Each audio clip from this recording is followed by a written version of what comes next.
Genuinely,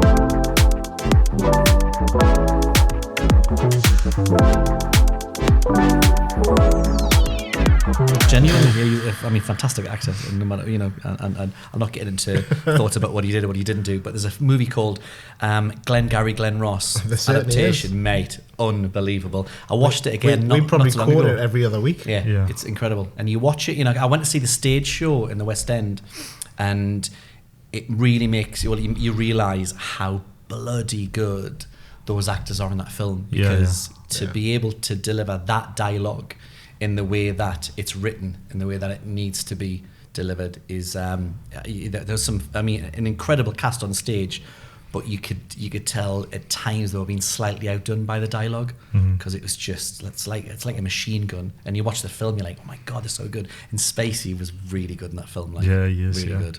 Did they not do a version on Broadway where Pacino played the Jack Lemmon part? He played the originally he was in the original.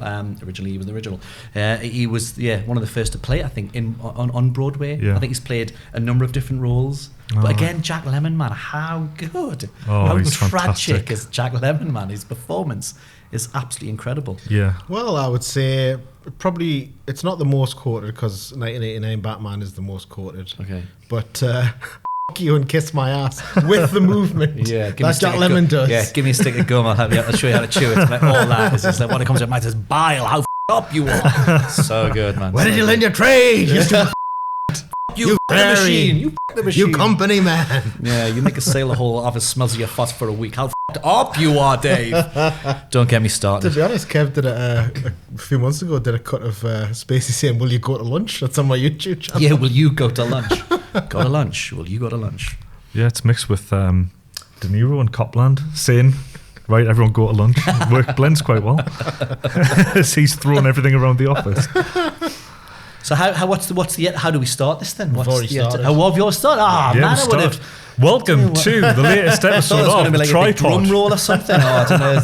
We just need to clear all those references to Glengarry through legal. Yeah, it's the most beeped intro we've ever done. If I knew it was being recorded and I wouldn't have even attempted a Pacino. Well, Daymon, you've got to have brass balls to come on this podcast. On you. Yeah. So we're joined again. So that role was written for the film, wasn't it? I'm not even going to go into it. You know. The Baldwin part was. Yeah. It's that character, Yeah, he's fantastic. So we're joined by a very special guest in this episode. Daymon Britton joins us. Hello, Daymon. Hello. And to answer your question, how do we do it? We just roll with the punches. Okay. Yeah. Well, I've got some questions. Yeah, it's a bit. Okay. This is your life style over here. It's a very small piece of paper.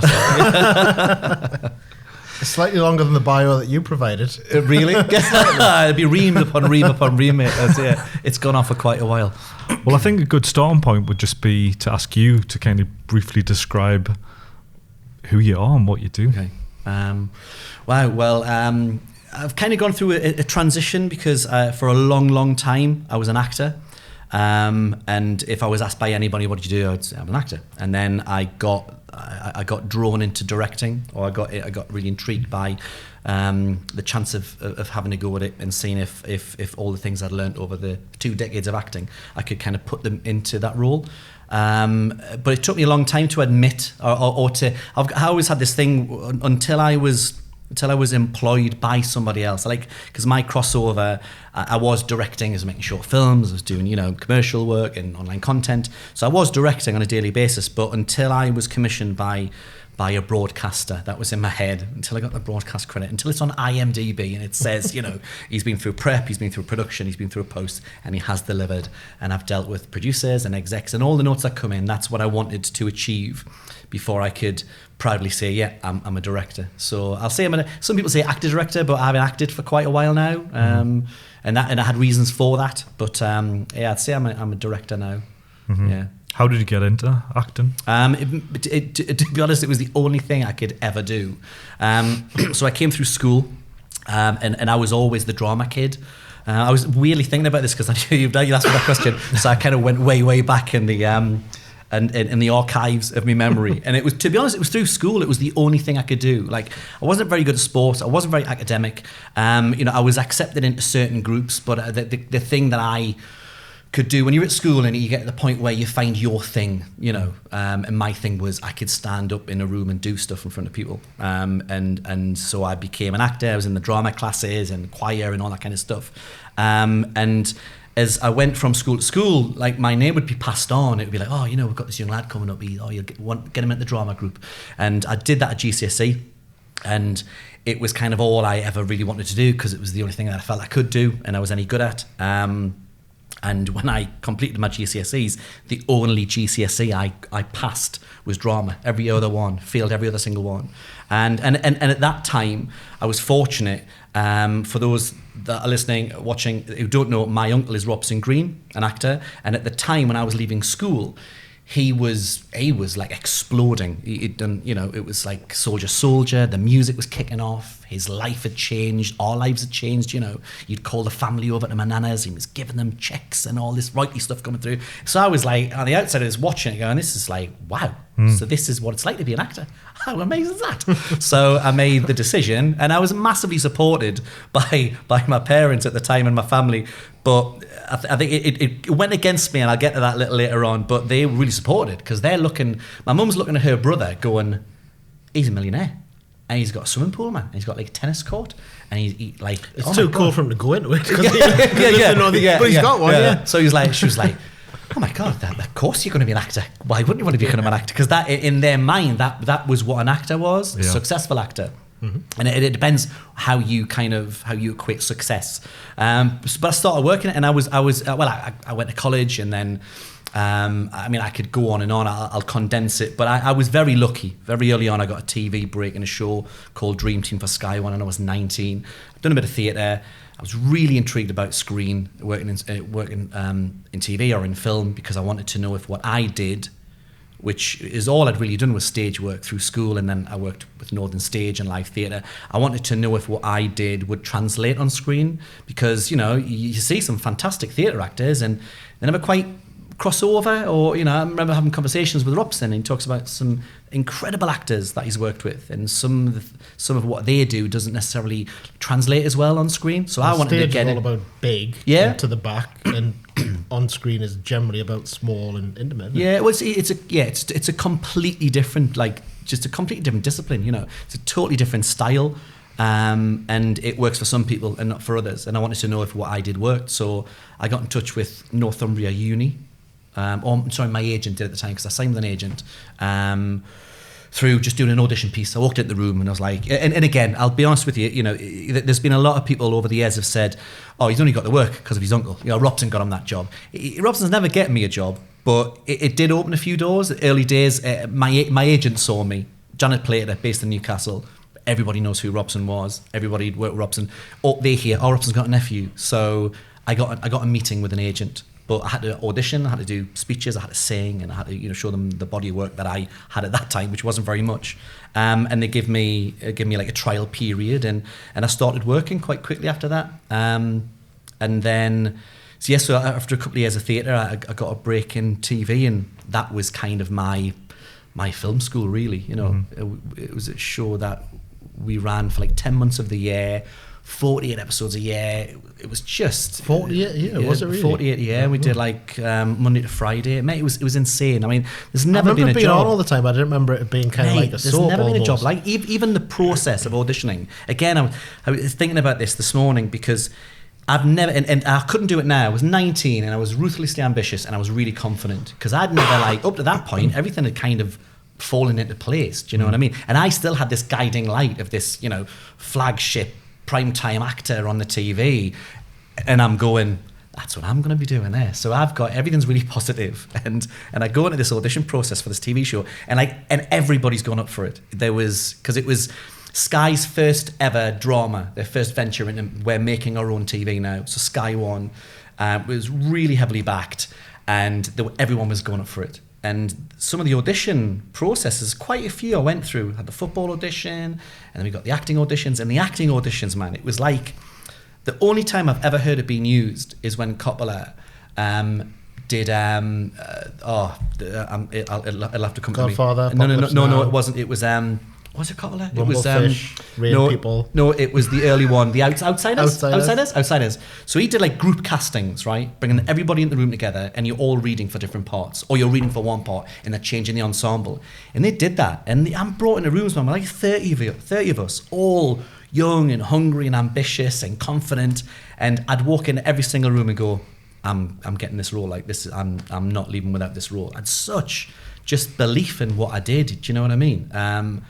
That very quickly disappeared when I became an out of work actor. But it was insane. Like thinking of the process that I went through, I could never ever do something like that again. But that was, so I did that for 2.5 years, and that was kind of that. I left that show with a solid, I think about 120 episodes of the show, and I had it's like a smallish profile at the time, and just a lot of experience, and then I didn't realize I had until I started guesting on shows or just doing other shows, because I was finding my light, finding my lens, not casting shadows, all the in keep you ups.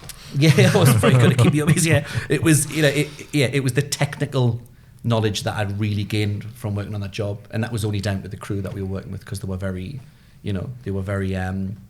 patient. We had a DOP called Phil Byrne who did the entire show, and when he asked you to do something, he would explain why he wanted you to do it. And I watched the show for the first time in about 25 years. Only about a year ago, my daughter had come across a VHS tape when Dream Team launched. Broadcast Magazine had this VHS in a sleeve with all of us on the front of it, right? And I got one in my cupboard.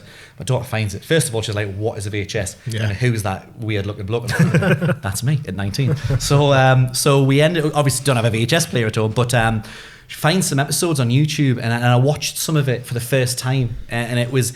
For the first time ever, or for the first time in a long time? No, the first time, mate. First time in over 20 years, like an awful long time. And it just felt like a different life.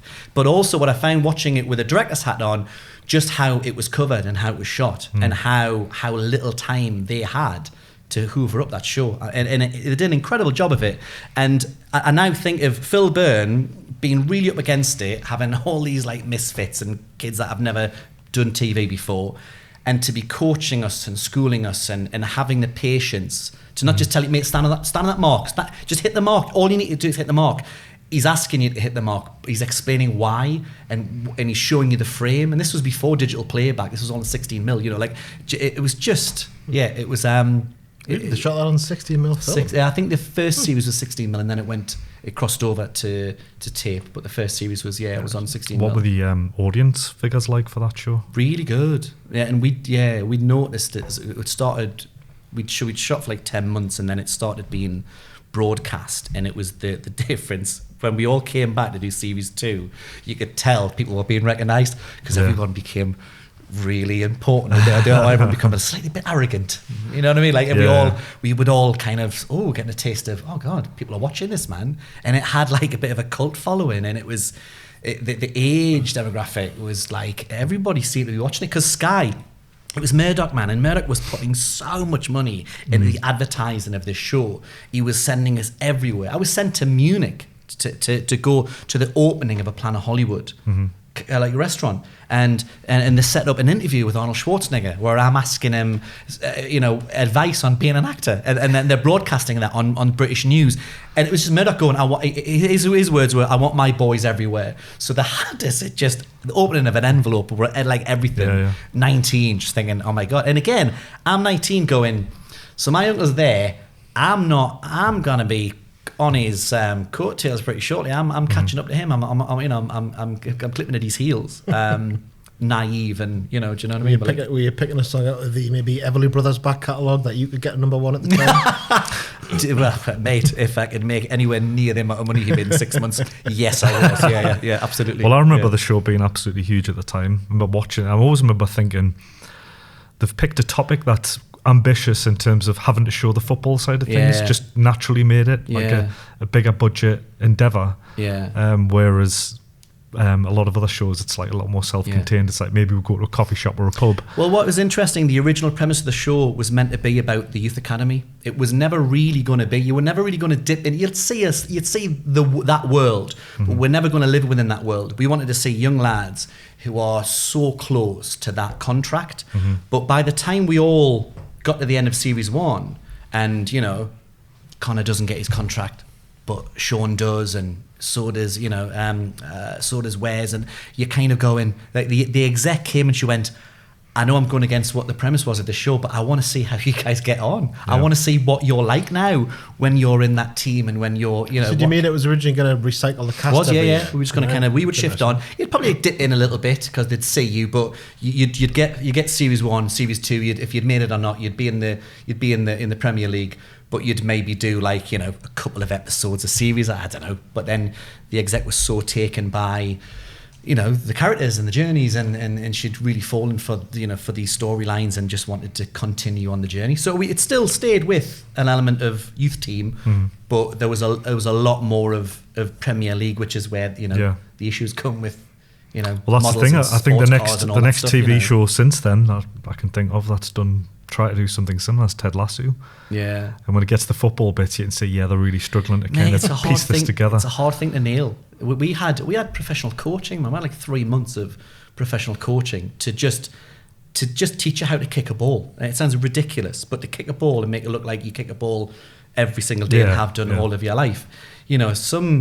I remember one scene, there's an actor called Michael Legg. You've met Michael because I remember that when I did that short film with you, when I came in for my meeting, Michael had just been in the room before I had. Oh, right. And I hadn't seen him for years. So Michael was in Dream Team and he was a fantastic actor. Like he was an amazing actor, but he could not kick a ball. And I mean, genuinely couldn't kick a ball. And there was scenes that... With a name like Michael Legg? Yes. He did have 2 of them as well, but neither feet could kick a ball. Both for standing on. Both were total, were totaled. So they shot him because they tried the sequence. It just wasn't working at all. So they just filmed his top off and just got one of the semi-pro or one of the ex-pro lads or the lads that... So we'd fill the team with actors and then it would be a bunch of lads that didn't get their pro contracts. Mm-hmm. So they still had like incredible ability. They just maybe didn't have the right mindset. Other one is focused. So they just bring one of those lads in to be his legs. So you'd cut from this kind of like pasty Irish boy, like 19-year-old, to these just legs. You go, they're not his legs. I'm thinking of the Naked Gun body doubles, and the delivery bring in like. It was absolutely But mate, it was a lot of fun. I'd never been away from home before. I'd never been on a train before. Until I went for my first audition for that job. So that was how green I was. Yeah. I cried the night before I left. I vomited for 3 days from anxiety when I arrived. But it was one of the greatest things I've ever done. I struggled for a long time after that job because I thought I'd peaked. I was like, I'm never ever going to have that experience again. Like I left the show, I was close to 22-year-old, and I was like, oh my God, how am I ever going to find anything that gives me that kind of adventure, like to meet those kind of people, to make those kind of relationships, to just live that kind of life. It was like, because I was thrust into the reality of becoming a jobbing actor, going from job to job, episode of this, episode of that, not working for a while. I left Dream Team on my own accord. I decided to leave the show. I didn't work for 9 months. Literally didn't get anything for 9 months. Did you choose to leave? I did, yeah. And it was just, again, naivety of youth. I can now look back on it and go, when I was I was 20, 21, 22, the system in America is different. You have an agent, you have a manager, and the manager's there to be able to have conversations with and going, I'm thinking about leaving Dream Team. And you can have a business conversation with your manager or a life conversation with your manager. The only people I had around me was my agent, who, again, if one person had just said, really? I've done 2.5, series 3 to leave? You could probably do a little longer, the world's not Robson Green, you know what I mean? Like that was my guiding light. So everyone supported it. I mean, even Robson to an extent, because he saw me just launch into this show and he was like, mate, Jesus, what a great break for you. Like, it's amazing. But nobody at any point went, do you not think you could just do a little longer? Maybe save a bit of money, or do you know what I mean?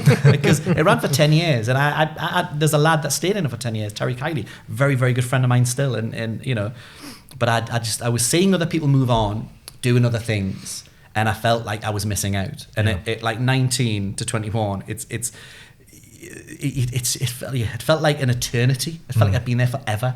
Yeah. And I hadn't. I'd been there for like 2 years, and I was already itching for the next thing and the bigger thing, because it had been such a rapid rise. It had been such a very quick start. I thought that was it. I thought I was off and running. All these conversations I'd had in my earlier career with other actors who had struggled, I was naively going, how is this acting? It's a struggle. This is like, you just we get to take a telly job, and that's it, isn't it? That's how it works. Yeah. And then I came out of it, and the reality of the industry was kind of what I was faced with, which is it's tough, man. It's hard. You've got to build a resilience, you've got to and again, like when you've got family who are comparing you to somebody who is a very unrealistic comparison, like Robson, and he'll admit it.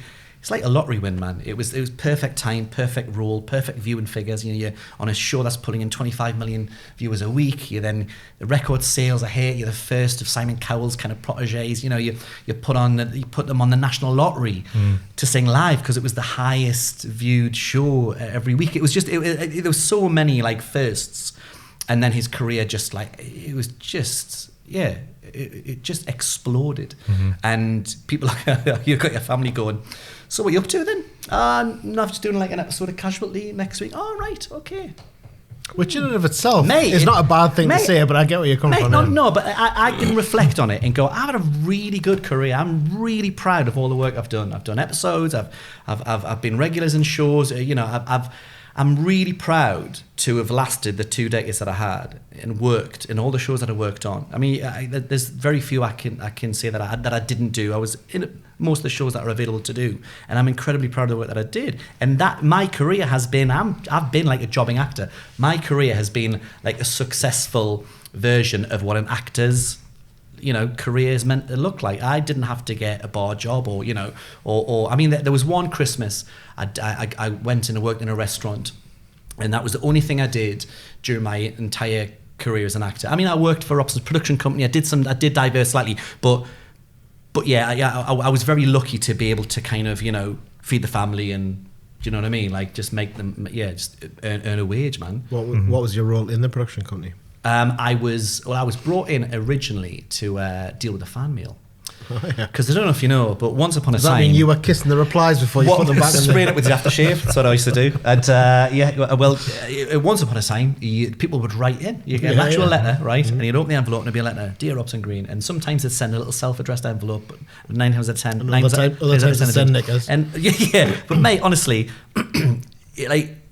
Coastal Productions, when it was going, it was we replied, because I started doing that, and then I do script reading, and then I was working within development, and then I started working on production in the production office, and then and that, to be honest, that was kind of part of my crossover. That was helping me get from acting to directing. That was part of my route, my journey.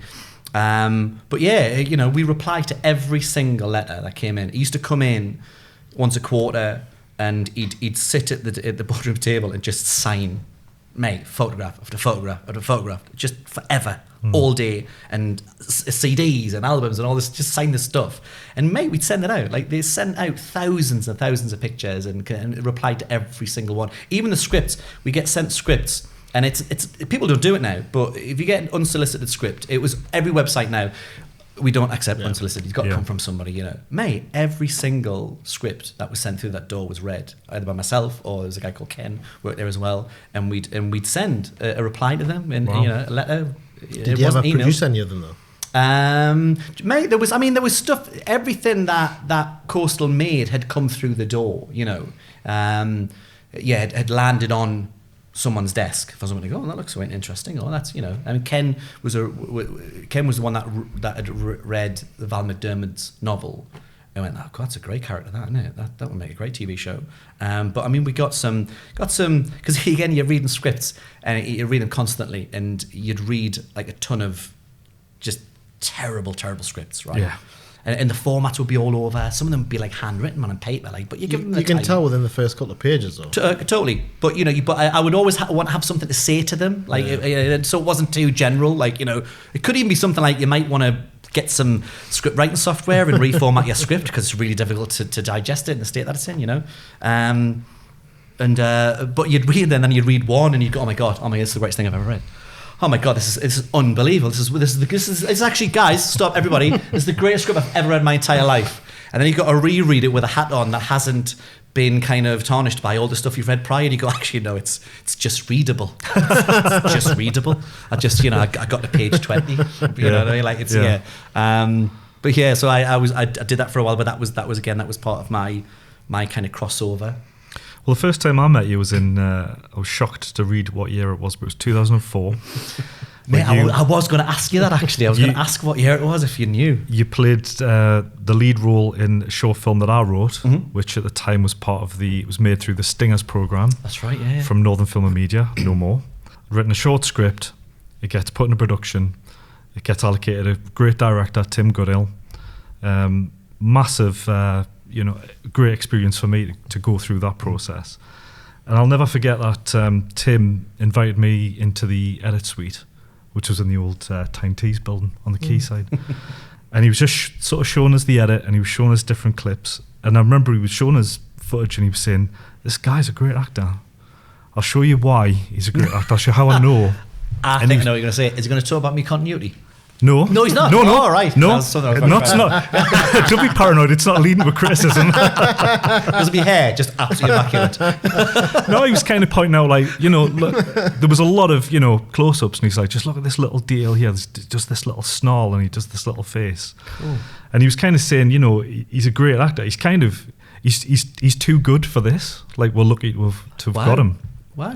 And I was like, you go me 19 years later. I was like, you get the praise. Yeah, I was like, I'll take your word for it. I think at that point I was out of work. I could have really done with that back then.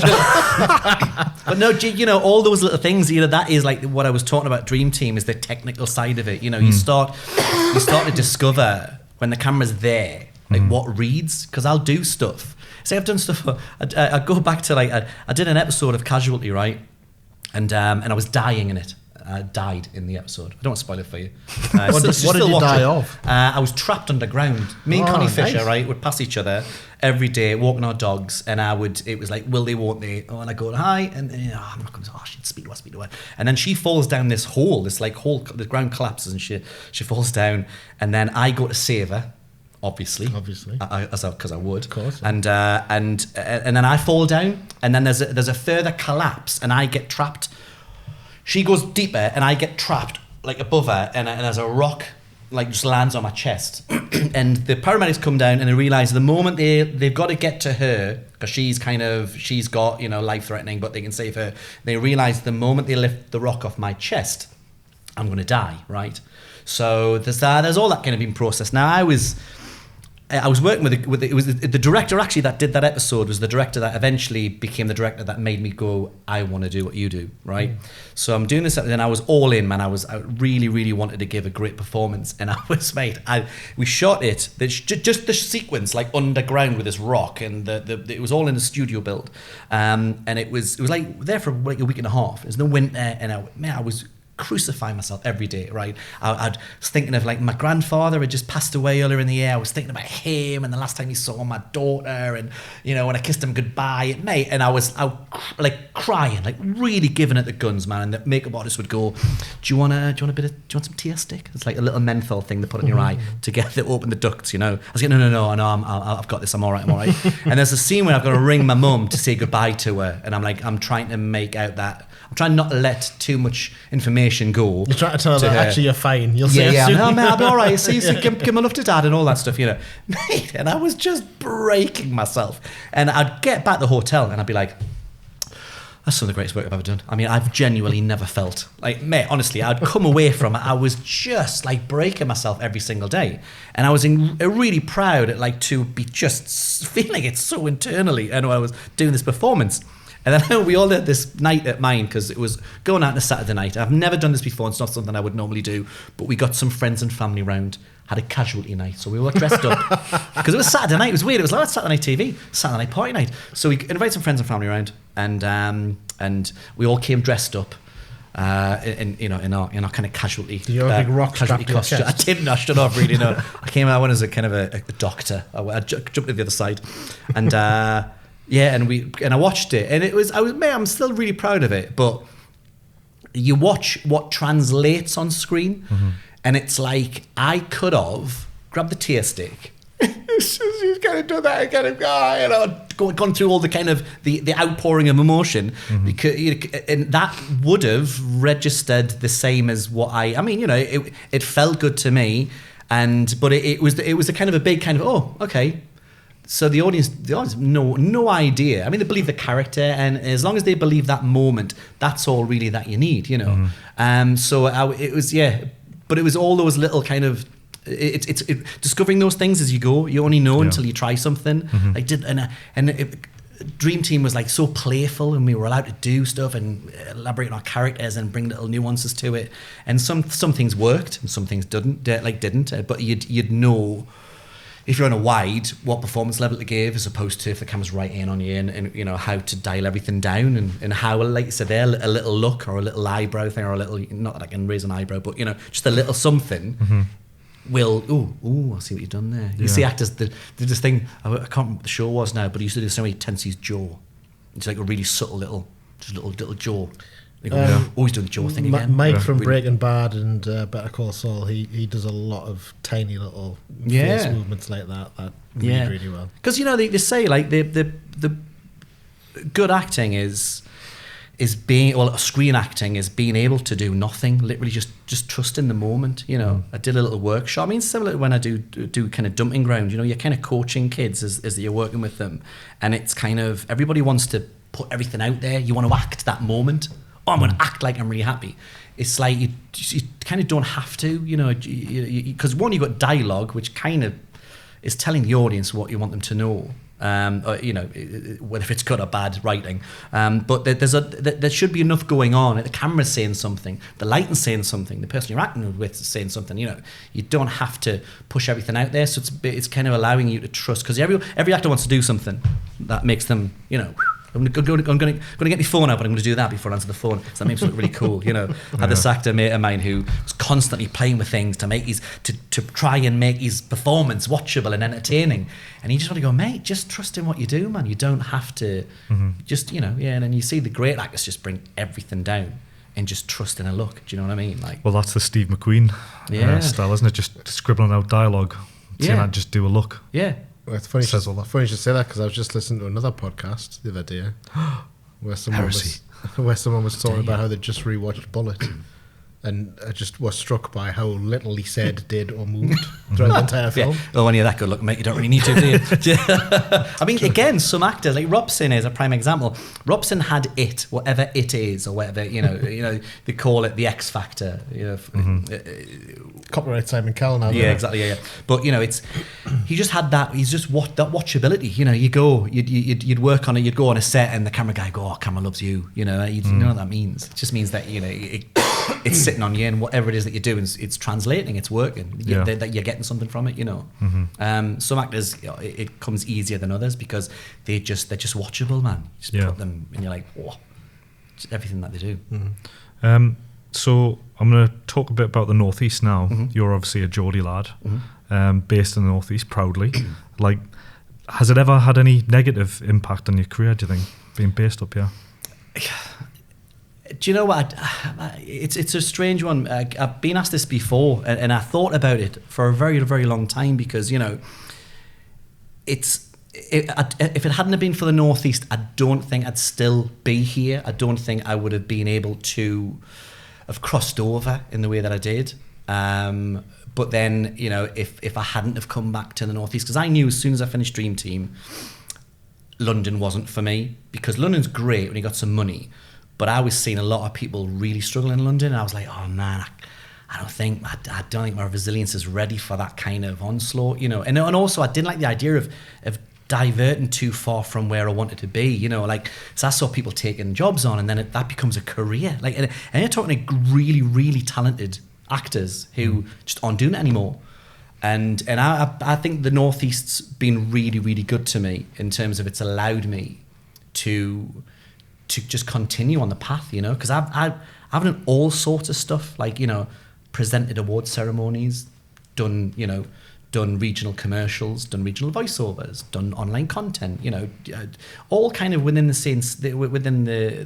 same kind of stable, but it's just allowed me to continue that path. I think, you know, I think if I'd have not been in this region, I'd have struggled, and I don't think I would have survived it. You know, I'm not saying that, you know, I don't have the talent to be able to get through it or anything, but it's just, it's hard, man. It's really, really hard, you know, and you need people around you. Like, I'm in a place now where it's really lovely. You can speak to someone honestly, and it's nice to be able to just go, mate, it's grim.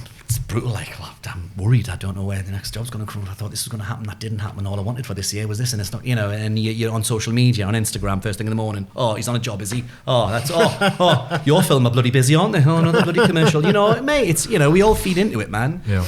And it's nice that I'm within a region, then there's a lot of honesty in this region. Or so I'm finding, you know. I remember it wasn't that long ago. Oh no, I think it was like back end of COVID, or a mate of mine, Steve Sinclair, he put a post on, and it was something like he was like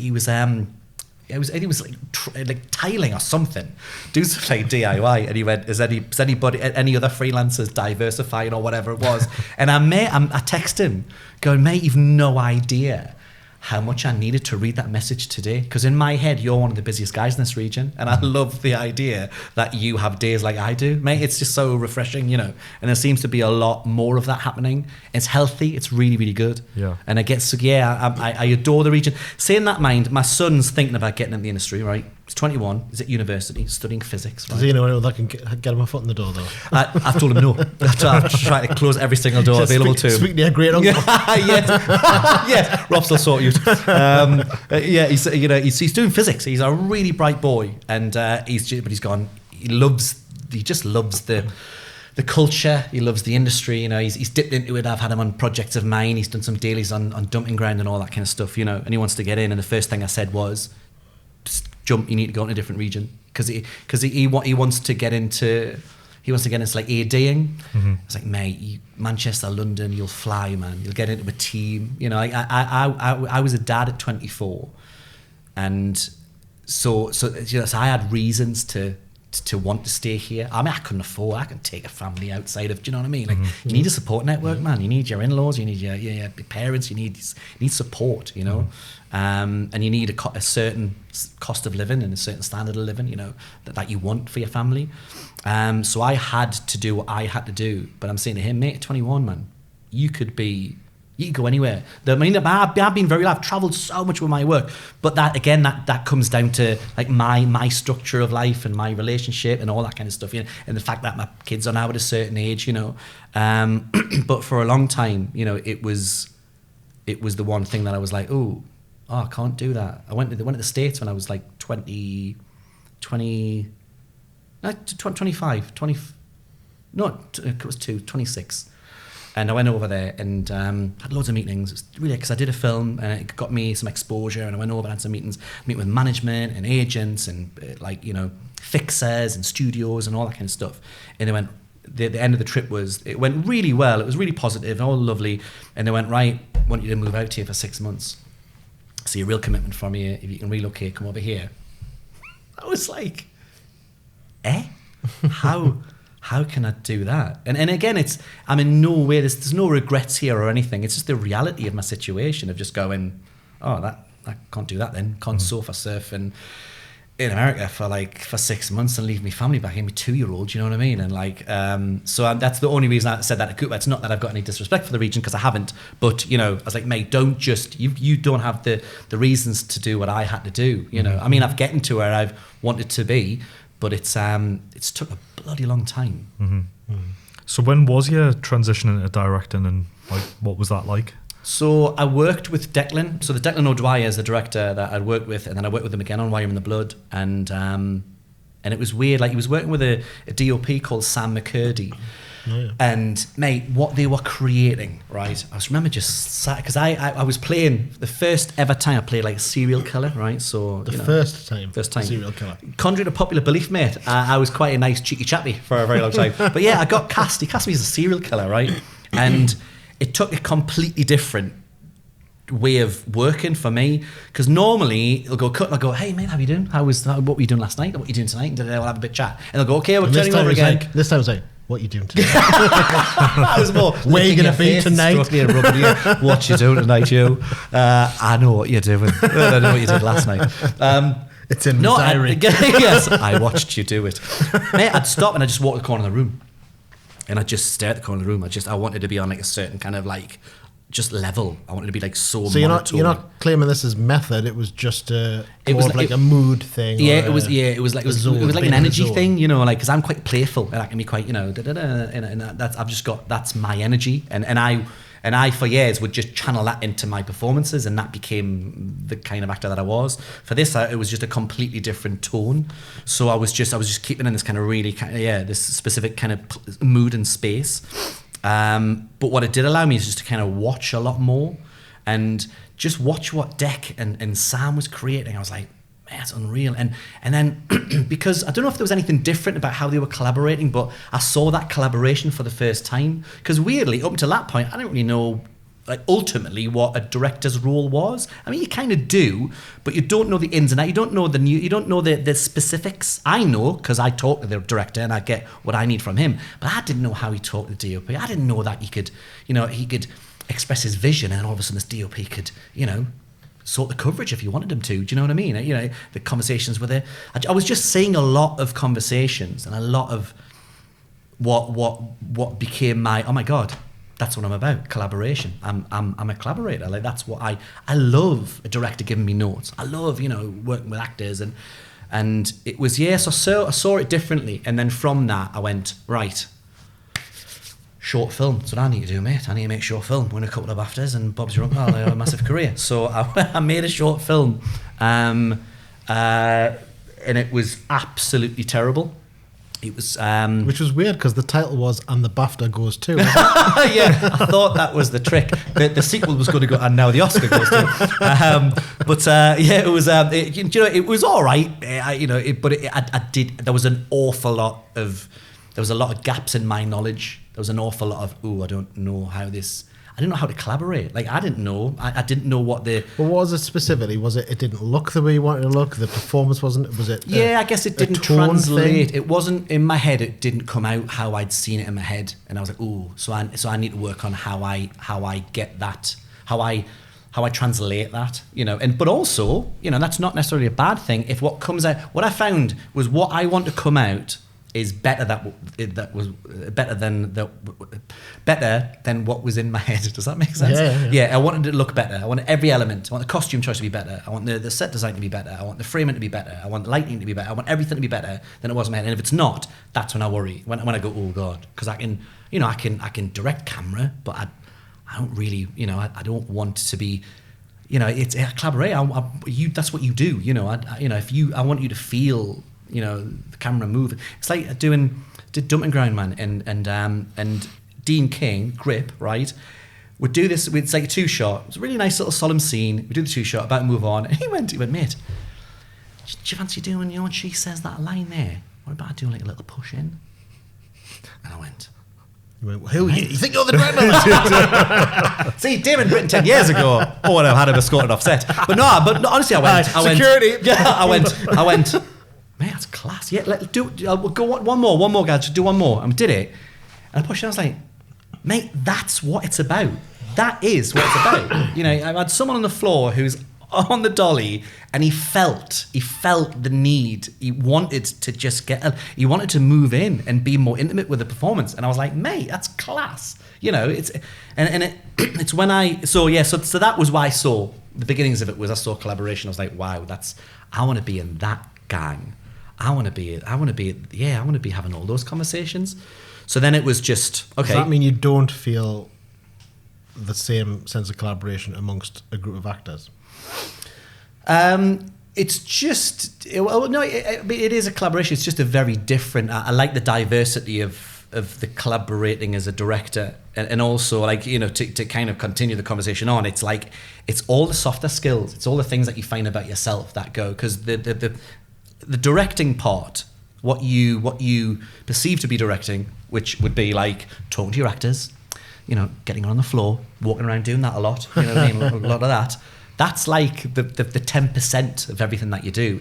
It's all of the other stuff, and all the other stuff is built up from, those softer skills that I've gained through acting, through doing the online content, or through the presenting, through the working in Robson's production company, all the things I'd done, because I'd done like running, I'd done office running, floor running, I was thirding, like my crossover, there was quite a lot of layers to it, because I was like, there's a lot of gaps in my knowledge here. I wanted to go on the floor and know exactly what was expected of a director, and know exactly what the prep should be, because I knew what I wanted from a director as an actor, but I didn't know what, Daymon DOP wants, or even your producer wants. Like all those conversations, all your HODs, I wanted to be clear. And thirding, when I was thirding, that was the biggest kind of, that was like the final piece of the puzzle. Because as a third, you're stood with your director. Your first's with a camera on the floor, and you're at Video Village. Now, some directors like to be close to the action, but others will sit in a room. Maybe we're filming out in the corridor. This Video Village, so everyone's here, and the director sat at his monitor, and I'm on his shoulder with a radio. And sometimes he might want to get up and go through, but, quite a lot of the time he might just want to call it through, or just get to do one more, just for, just for the fun of it, or whatever, or a slight note, can you pass the note on to Robson, just wants him to favour camera a little bit, or whatever it is, whatever the note is. But what the beauty of that position is that you're watching a director, a very good director. Mm-hmm. I was very lucky to work with, like I worked with Dec as a third, I worked with Peter Hall, Paul Whittington, like some really solid UK directors, and just watching them do what they do, and you're hearing the conversations, and you're watching them construct scenes, and you're watching them. It's even things like getting your cast on the floor. How do you even start? Again, doing Dumping Ground, jumping forward to when I got the job, it then solidified what is expected of you as a director on different jobs. Dumping Ground's totally different to what like Vera would be. I've never walked on the floor of Vera in the same way that I'd prep Dumping Ground, because it just wouldn't be appreciated. You know what I mean? On other shows, like on Dumping Ground, there's so many cast, there's so much to do, so much dialogue, so much action, so little time. You've kind of got to be seeing it all in your head. You've got to know the blocking, got to know where they're going to deliver the lines, what their action's going to be. So you've got that as a fallback. There's very little time to go, so what are you thinking then?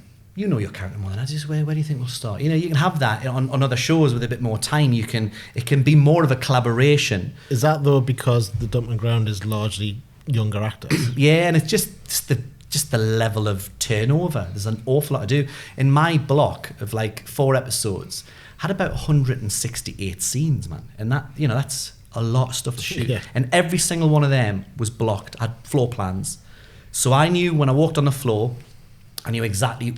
And I went with a plan. I mean, sometimes it would change, because again, I want my team to off, I want my DP to go, well, actually, mate, if you flip it that way and you shoot it that way, that's a way better way of doing it. And but at least I've got a blueprint. At least I know if we've got no time, I've got something to go from. Because sometimes my first would go, mate, you might want to start looking at the last 2 scenes of the day, because we've got any way you can simplify them. So I'll get my plans out, and I go, I'll shift that person over there, or I'll just cut that shot, or I could do it in one, or actually, if I, Mm-hmm. But you've got something to go on.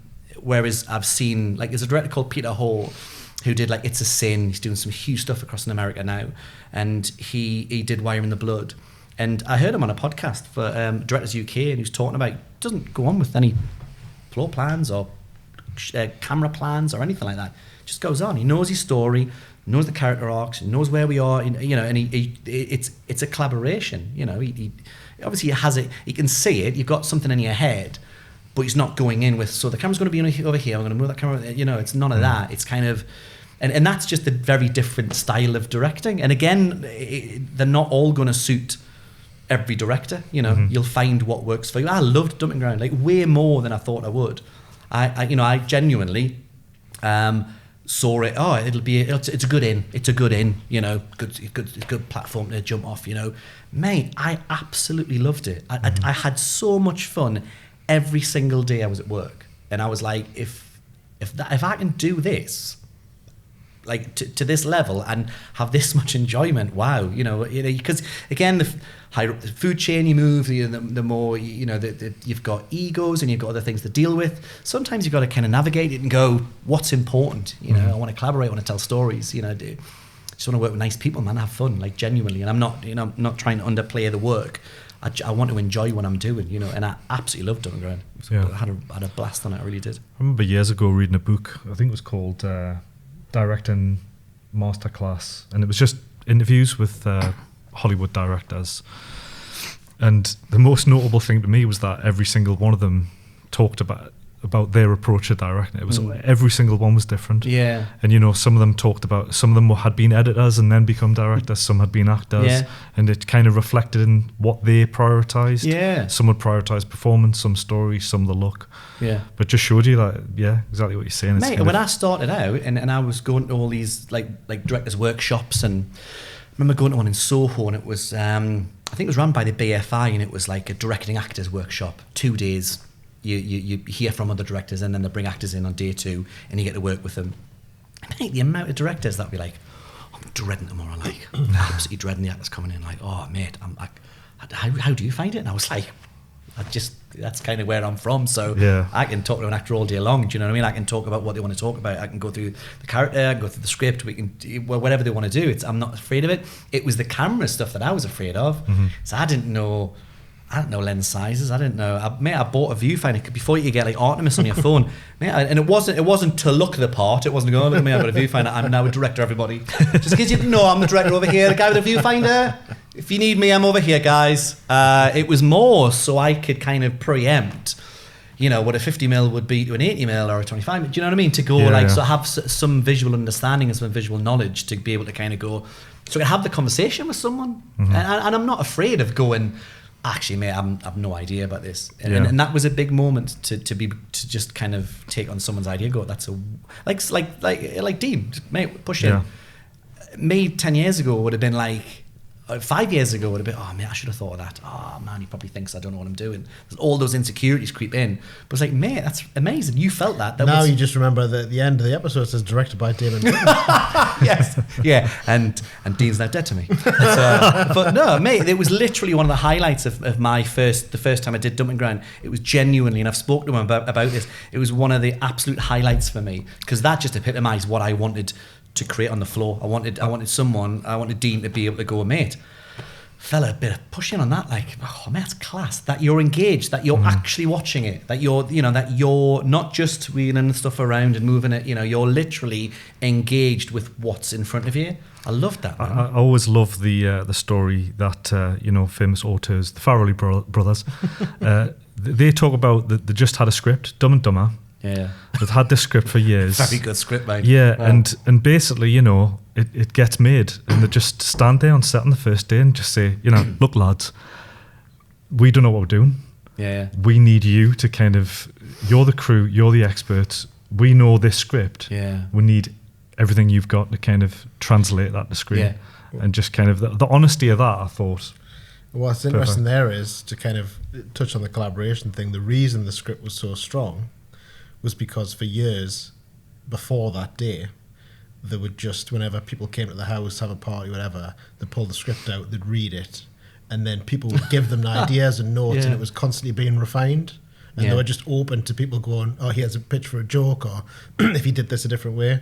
So they effectively workshopped it just by, the collaboration was there before they ever set foot on set, which I'm sure put them in an even better position to then have that confidence to just say, you guys know the technical stuff, we know this, so let's work together. It's a big thing, being able to open up. I remember the first proper short I called proper short when I felt like I knew what I was doing. I was with Cy Bell, and he came in. We'd shot. It was 3 days, I think. We were shooting it over. Shot day one, and he'd watch the rushes. I tend not to watch. I'll watch the 70s, but I tend not to watch the rushes like the night after or whatever. Just because I've moved on from that. You know what I mean? I don't want to be kind of. It's for my editor to flag something up. My editor will be like, "Oh, mate, you might want to get this," but I'll rely on his eyes as opposed to mine, like reviewing it. But Cy had watched the rushes that night as he was ingesting them, and he went, "Mate, we're really missing some." So it gets like some BCU, some really tight stuff with his eye down to his mouth because he was in a phone box talking on the phone. It was like just tracing down the phone line. And mate, I got really insecure. I was like, oh my God, I can't believe he's had to flag that up. I can't believe I missed that. I should have thought of that. Oh my God, he probably thinks I don't even know what I'm doing. And this was like Cy's first short film, man. And mate, it's some of the best stuff in the show. Like it's but that's kind of what his role is. He's to it's the visual language to go, mate, that would really help sell the intensity of that moment if we get that shot.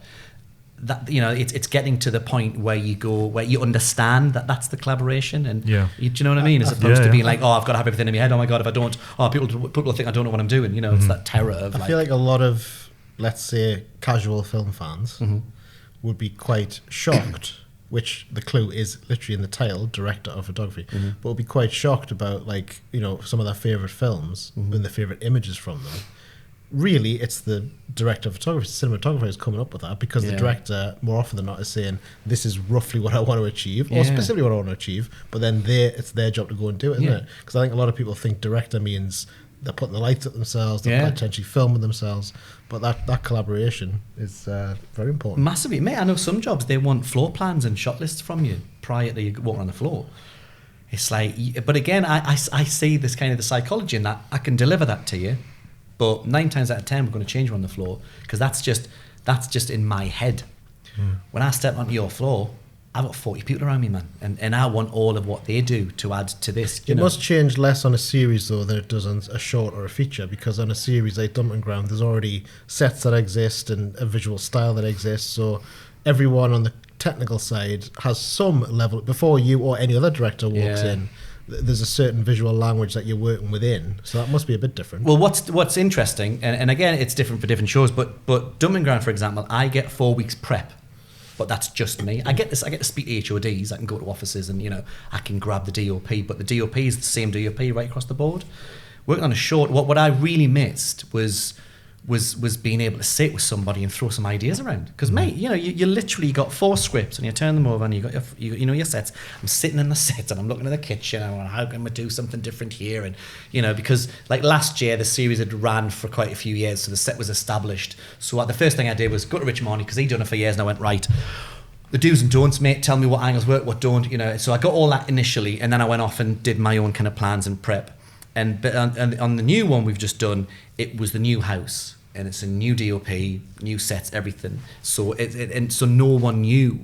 I was finding stuff out, because although I got episode 1 to shoot, I was block 2. So within my block, I had ep 1, 6, 7, and 8.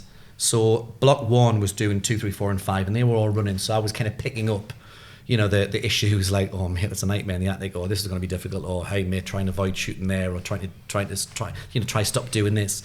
So people were really finding their feet. But I really missed having just someone to go, what do you think of this? What do you think of that? Or, because I'd walk it, and I'd this character, and I'd say those lines, and I'd take it from that position, and I'd try and watch it, I'd try and look at it, and then try and work out how many angles that would be, and can we achieve that in the time that we've got, and all these things going on. It's just in your own head, and mate, I was literally the most distracted I've ever been. The amount of times my wife would go, you're not listening to a word anyone's saying. And it was difficult. And that was aside from you working on the Dumping. Yeah, and then when I did Dumping, it was even worse.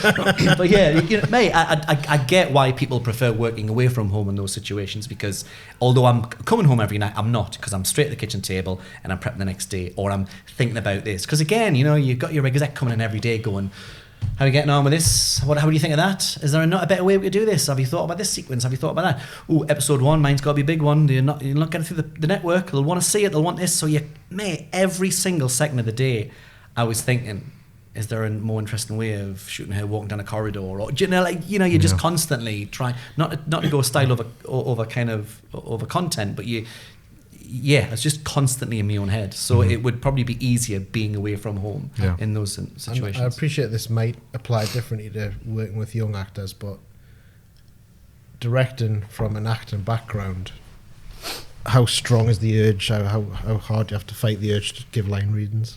I don't give a line read, and I knew that etiquette. I mean, the impulse must be there though, with you being an actor, is what I'm saying. Totally. I mean, it's for more. Or I give more kind of gestural. Why don't you do this, or why don't you pick that up, or I give more kind of like technical guidance. If you favour camera a little bit more on that, it really help us. Or it's a given because I did some shadowing on a show called 2 Doors Down. Nice. And the writer is a guy called Simon Carlisle. Unfortunately, passed away earlier in the year. I was absolutely devastated. I only met him. Well, I was on the show for a couple of weeks, and I did some second unit for him. And he was a lovely, lovely bloke. And I contacted him when I watched Changing Ends, which is the Alan Carr comedy. Mate, if you haven't seen it, it's really funny. I messaged him saying, I've just watched the show.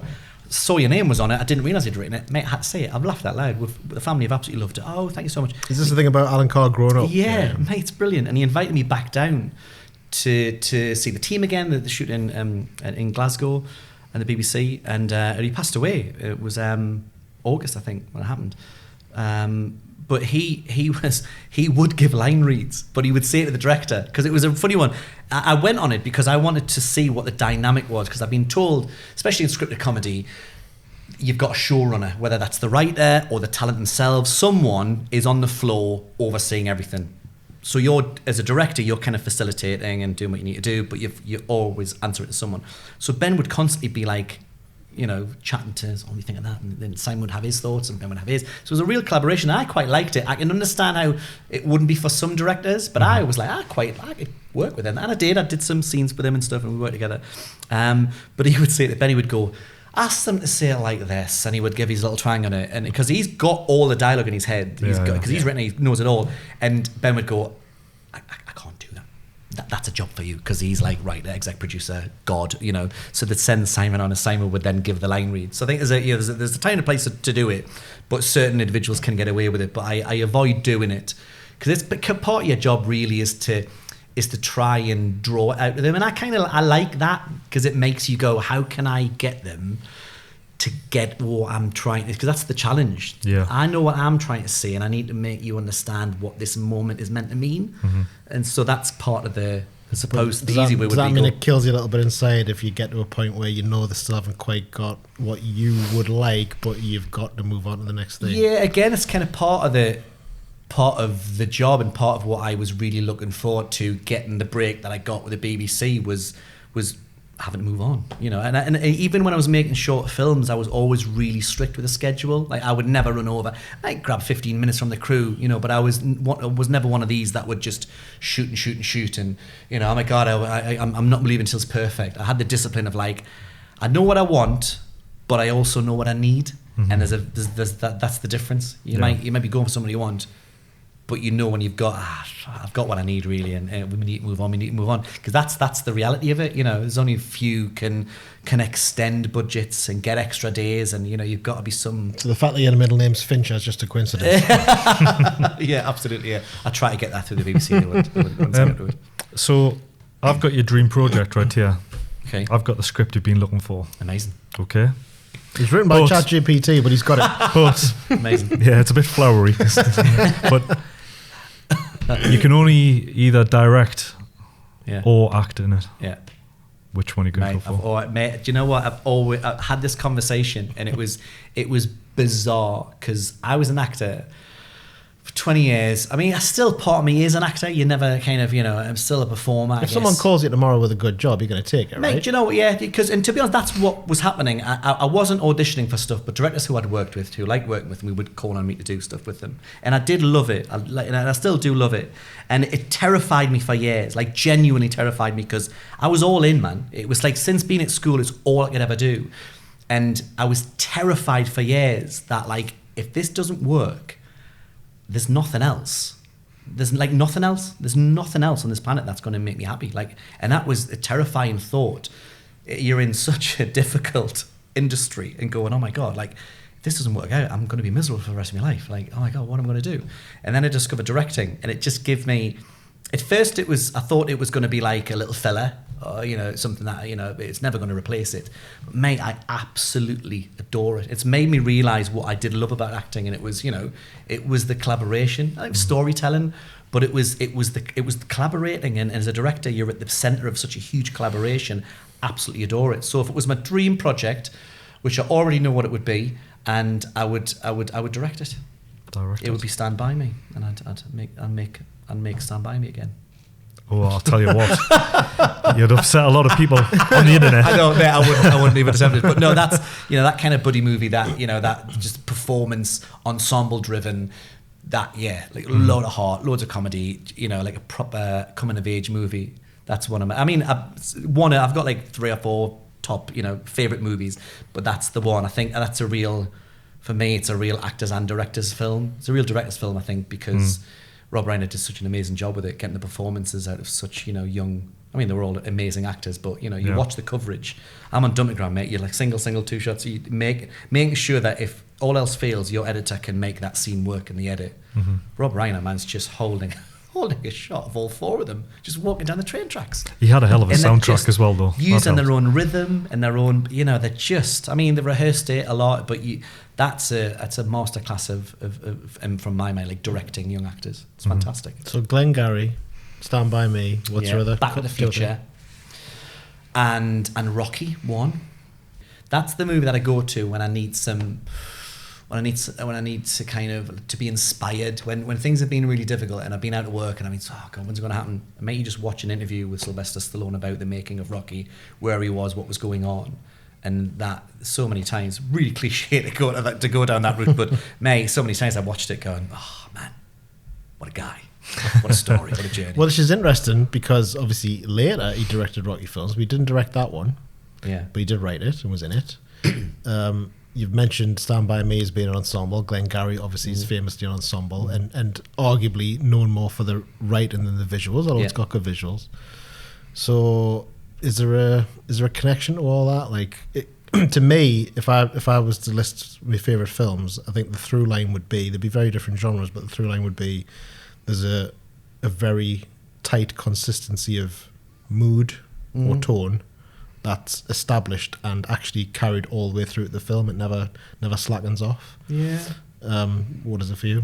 I guess like a performance thing. You know, I think that's one thing that they mentioned when I came on a Dumping Ground was how I'd really brought performances on, and that was really proud of that. That's kind of what I wanted to achieve with it. I wanted to get some really, because the great thing about something like the Dumping Ground is it's got a lot of light and shade. Obviously it's comedy, it's a kids show, but the heart of it is a lot of emotion there, and it's not often you get given the emotion because it's not that kind of show, but when you do, I really wanted to land those beats. You really wanted to connect with it, and yeah, the powers that be were really pleased with the performances that they were seeing, and I was in it. So I think, there's I love seeing cinematography used to enhance what's happening on screen, but I also love when a frame just lets the actors kind of do. There was a show called Mad Dogs. I think it was like a Sky thing on a few years ago, and it was like Mark Warren and John Sim, and mate, the amount of times Brassic do it as well a little bit. They just hold a frame like that. I mean, the blocking's brilliant. And again,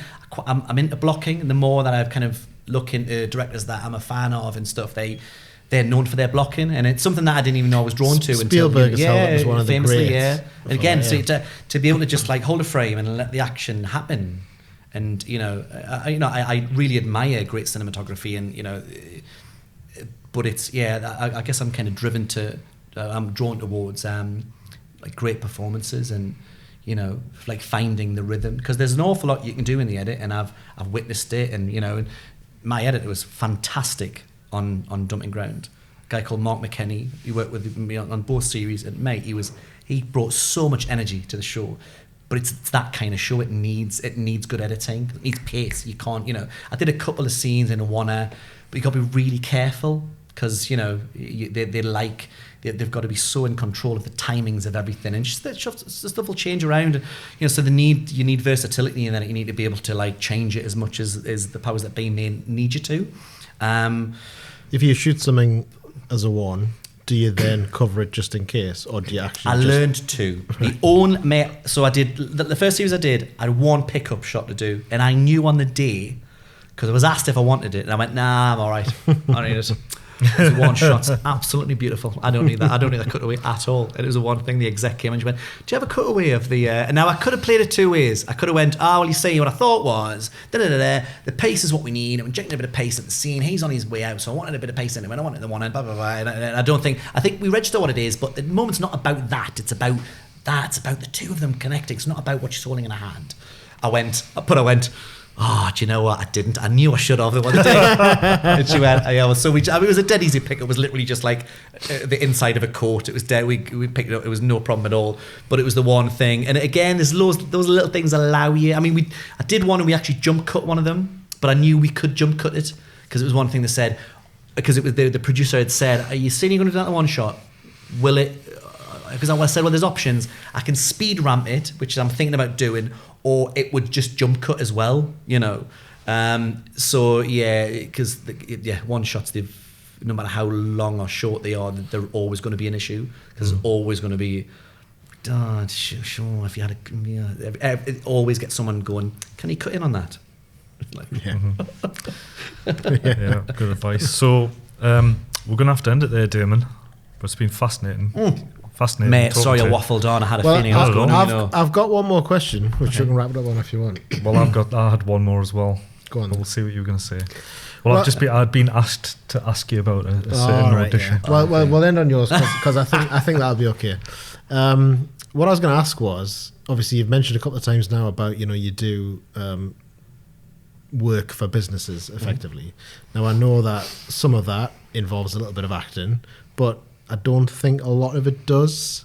It is, the traditional kind of, for want of a better term, corporate video type stuff. So from everything you've said, you've obviously picked that up along the way. And, our story, as you probably know, is that we started off the business to do short films and features and stuff, and got distracted by the business. So you've kind of come the opposite way. You've gone into doing what we do kind of through performance and stuff. Yeah. And a lot of it doesn't have performance in it. So just wondering, like, do you feel that that's two halves of one whole, or do you think it's totally separate? Obviously, your experience has informed some of it, but I'm interested in whether that feels like a totally separate thing you do, or just part of everything. It's allowed me to I wouldn't have gotten the TV work if I hadn't been for the online content I've been creating. It's it's like it was only meant to be like a stepping stone, and I was like, because I was being asked, do you know anyone that could do this and could do that, and so I started doing it, and then all of a sudden it started to grow, and you're like, oh my god, and then traveling, and it was like, mate, it was amazing, and it was all the skills, all the jobs I've done, there's so many moments I can genuinely go, that got me to there, or that gave me the confidence. I was doing some work for a client, and we were working a lot with, because again, a lot of the beginnings of it was, you're working with kind of chief execs and, and business people.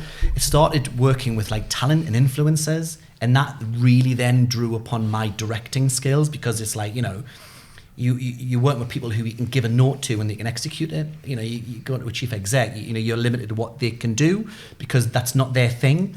So you've got to adapt how you like your approach to that. But then again, that's all directing. Like every corporate job I did, it's because it's, as I said earlier, the 10% of the job's the directing. All of those softer skills, all the conversations, all of the HOD meetings, everything has been built and has been kind of strengthened by the corporate stuff I'd been doing over the years and still do. Like it was a great market to be a part of, and I could see it growing. I had to be really conscious from the very beginning, because I could see the potential, and I was like, oh man, this could like really grow, like, and And the further away the TV work seemed to be disappearing, and there was times I genuinely didn't think it was going to happen. Mate, I was approached just before COVID. I was approached by a company in London to kind of absorb whatever my entity was, my company, DB Media, right? That with my client base and all that stuff, absorb it, put me on a salary, and I was like,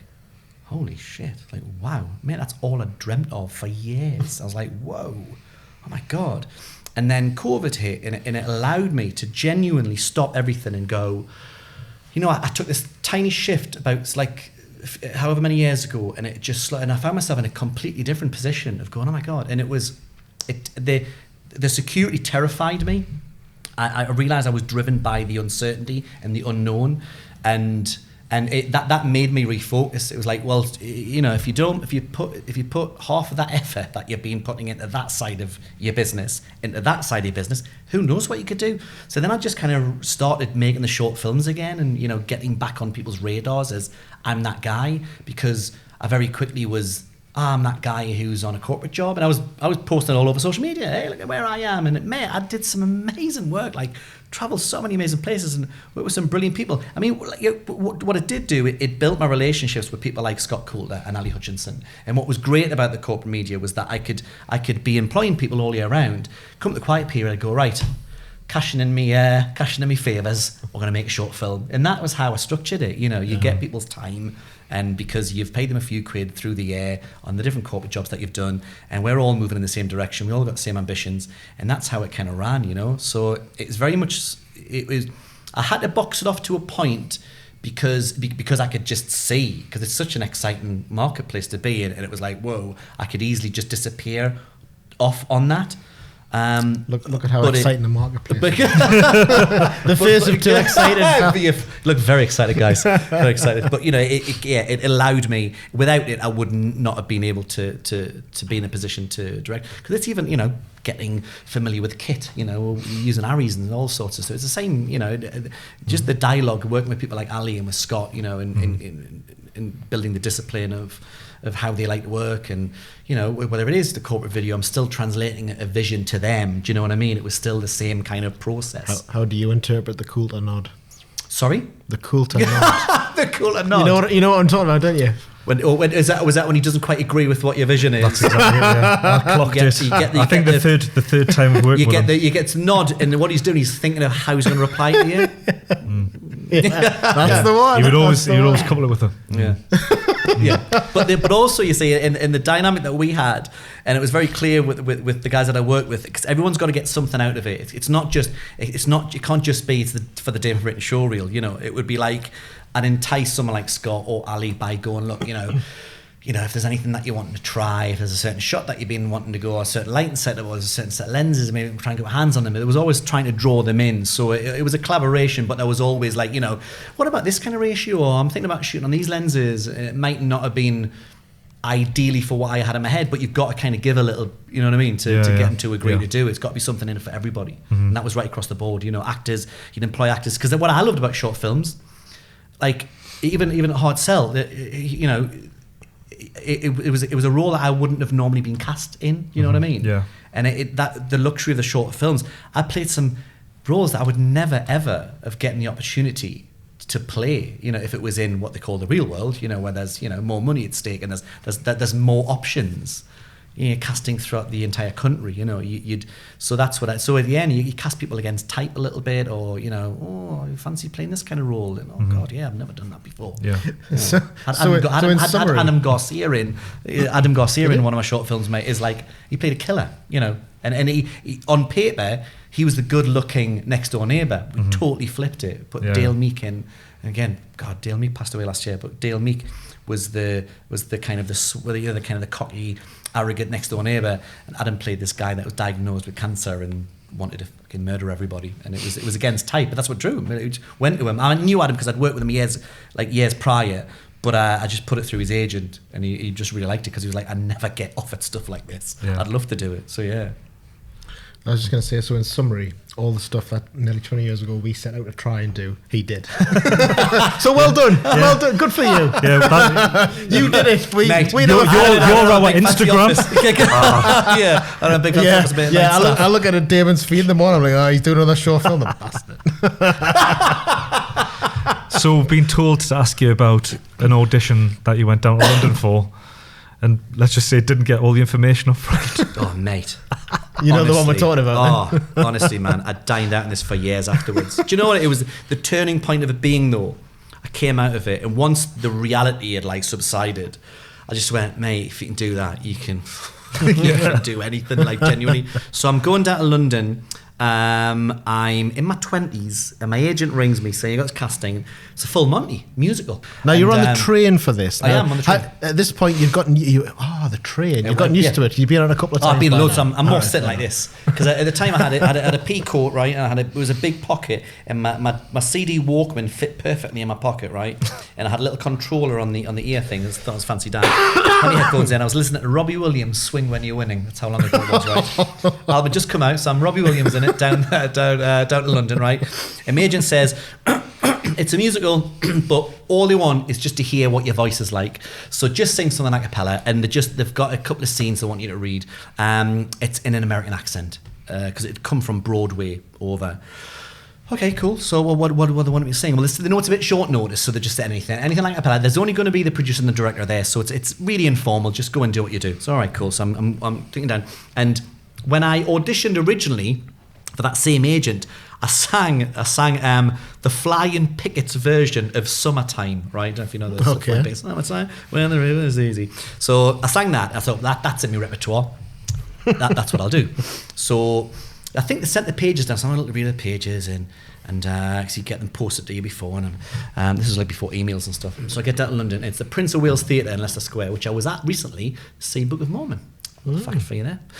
So I go down to the Prince of Wales Theatre because they go to the stage door, and you'll be met. Okay, so I go to the stage door, and I go in, and there's a couple of kind of people getting themselves sorted, like they've got dance gear on and stuff, and sitting down, and the woman comes through. Can you sign this form? And it's almost like a judge's form with all these, interpretation, the dance, the voice, all these boxes to tick. Put me naming it, and I've never had to do it. And to be honest, I've never really done like a West End show before, so I'm kind of like filling in this stuff, pass it over. And she went, okay, if you want to just get yourself ready, Daymon, we'll take you in. And I kind of went, I'm ready to go. She went, oh, okay.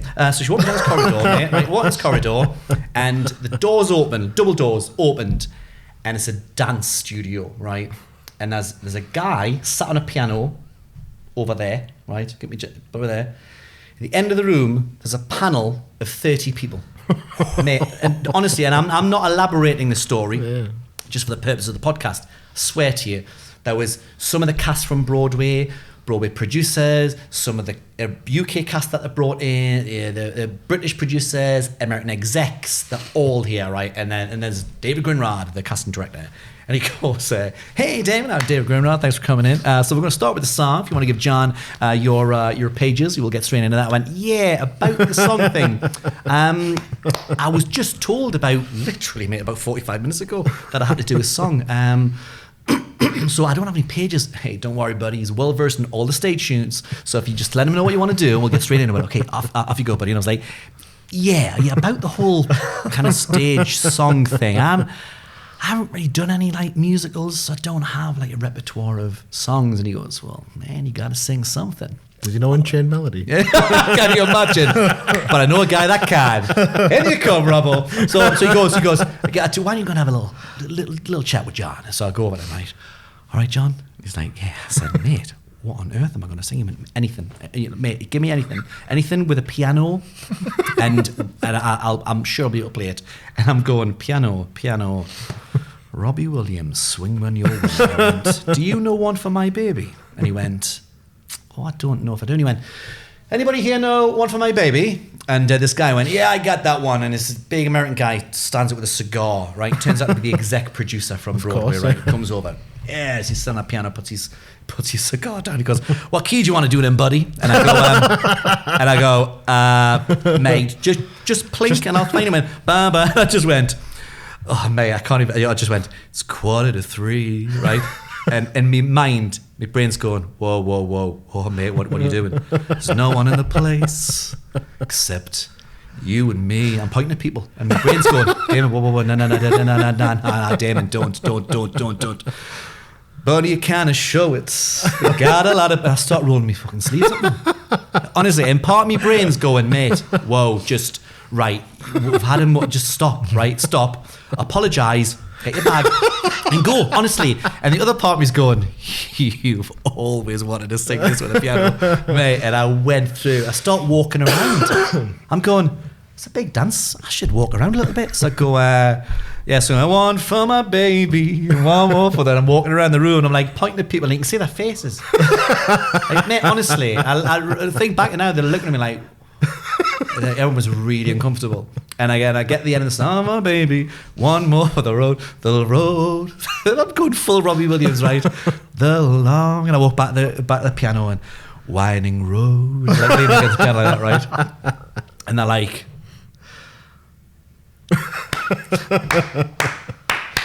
there's a little spattering of applause, and then we got into the reading bits, and then I walked out. I was escorted out. Gently escorted.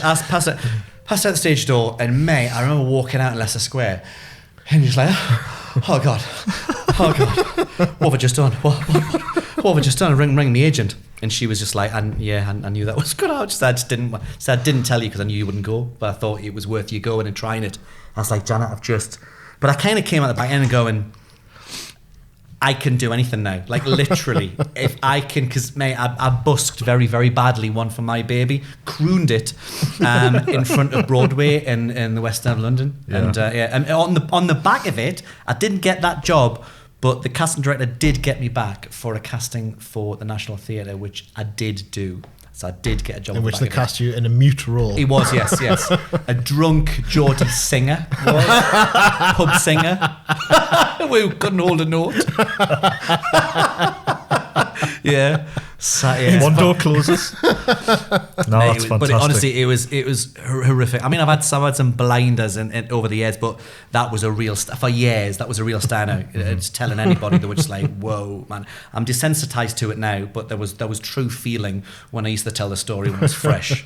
Mate, it was it was brutal. Absolutely brutal. That's a fantastic note to end on there. I thought you were going to say you picked up the cigar from the piano. I should have really. If I wasn't lost in the moment, if I wasn't so lost in showbiz, I would have picked up your stogie. Maybe like lift his head a little bit, put your arm around him. Oh my god, high fiving people, just their faces. I was like weird because you're seeing them and you're just going, nah, not taking it in, just committing. That was it. Yeah. Can I just say thank you very much for having me on here. I've been watching them. I've seen them. They've been popping up on my LinkedIn feed and stuff, and I've been seeing what you've been doing. It's great that you've got the momentum and you're pushing them out. Thank you, mate. I was genuinely buzzing when you asked me to be a part of it. So thank you for inviting me in. Well, very nice of you to see you. I think that's the third fan that we've met now. But don't third listener. Don't tell Kerry I brought the chocolates for you. I'm going to tell her. No, I won't. Thank you. Thank you. Thank you for coming in, Daymon. Appreciate it. It's been really interesting to hear. Matthew, do you want to outro with? Remember, it's X now, not Twitter. Yeah, on X. Yeah. Are we on X with this podcast? No, but just I know this. I do know. That's why. What a pro! I was asking. I thought, this is where Kevin would like me to request politely that you smash the like and subscribe buttons, not hit, smash on YouTube and Spotify and iTunes and everything else. Give us a review, whatever. Just love us. Just love us a little bit. Yeah, please. And follow me on Instagram as well. Yeah, do that as well. Yeah. Media.db, I think it is. You'll find they'll put it in that link or something. Yeah, we'll put it on. It'll probably pop up on screen here. The only thing you need to know is it's Daymon Britton, and neither of those words is spelled how you think it's spelled. Yeah, and neither of them are on my Instagram feed. So yeah, I'm lost. Yeah, thank you for watching. Thank you. See you on the next